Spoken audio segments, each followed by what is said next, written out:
आपके बिजनेस के अंदर में कोई भी 5-6 सालों से कोई एडवांसेस शो कर रहा था, तो क्या इनकम टैक्स ऑफिसर सडनली आती है और आपको कह दे कि एडिशनल इनकम टैक्स लगेगा, भले ही उससे पहले इनकम टैक्स लग चुका है, तो क्या ऐसा हो सकता है? चलो इससे रिगार्डिंग एक केस लो सुनाती हूँ, उसके बारे में बात करते हैं। केस लो इस तरीके से था, 2011-12 में एक असेसी था, एक टैक्स पेयर था, जिसके अकाउंट्स में क्या हुआ, उसने क्या करा था, एक प्रॉपर्टी, उसकी एक शॉप थी, उसको पोजीशन लेने के लिए, उसके लिए इसने एडवांस दिया था 52 लाख रुपीज का।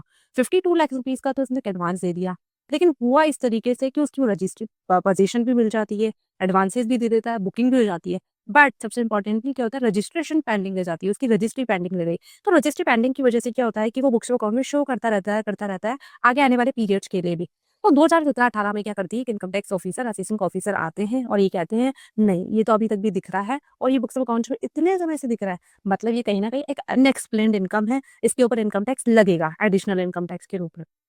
ठीक है, उन्होंने कहा, लेकिन ये केस इस तरीके से रिज़ॉल्व नहीं हुआ। इस केस को आईटेट में लेके गया गया और आईटेट दिल्ली का इसका जब जवाब अभी रिसेंट में आता है, तो उन्होंने बताया कि अगर कोई भी इनकम जो ऑलरेडी ओपनिंग बैलेंसेस शो कर रही है, जिसके ऊपर ऑलरेडी टैक्सेस जा चुके होते हैं, क्योंकि जो अनएक्सप्लेन्ड इनकम जो आप बताना चाहते हो, वो उसके लिए कहा जाता है सेक्शन 68, 69। वो कहती है जो करंट ईयर की इनकम है ना, आप उसके ऊपर टैक्स लगाइए, ना कि पुराने ओपनिंग बैलेंसेस जिस पे ऑलरेडी टैक्स पे हो चुका है।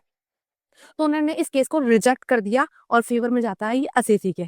क्यों जाता है? क्योंकि वो ऑलरेडी पेड कर चुका था और असेसी ने यहाँ पर क्या किया, यहाँ उसने सारे डॉक्यूमेंटेड पेपर्स सब बता दिया। उसने ये कभी नहीं कहा कि ये लोन है या एडवांसेस है। उसने साफ बोला कि क्लियरली मेंशन किया, ये प्रॉपर्टी के लिए हमने लिया था और ऐसा-ऐसा हो गया था और प्रॉपर्टी के बेसिस पे उसे सारे डॉक्यूमेंटेशन लिए थे। ऐसा कुछ भी केस आपके साथ भी हुआ है, कोई ऐसे ही एडवांसेस आपके भी है जो आज तक भी शो कर रहे हैं, तो प्लीज़ कमेंट करके ज़रूर बताइएगा। हो सकेगा मैं रिप्लाई ज़रूर करूँगी और आने वाली सभी अपडेट और इन्फॉर्मेशन के लिए ज़रूर से सब्सक्राइब और शेयर करें।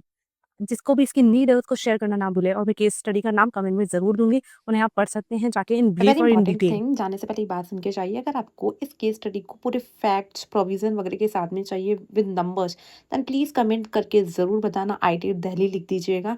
आई विल मेक श्योर कि मैं उसको बहुत डिटेल वीडियो में जाके बना सकूँ और आप लोगों को एक्सप्लेन करूँ each and every point of this case study. Okay. Thank you so much.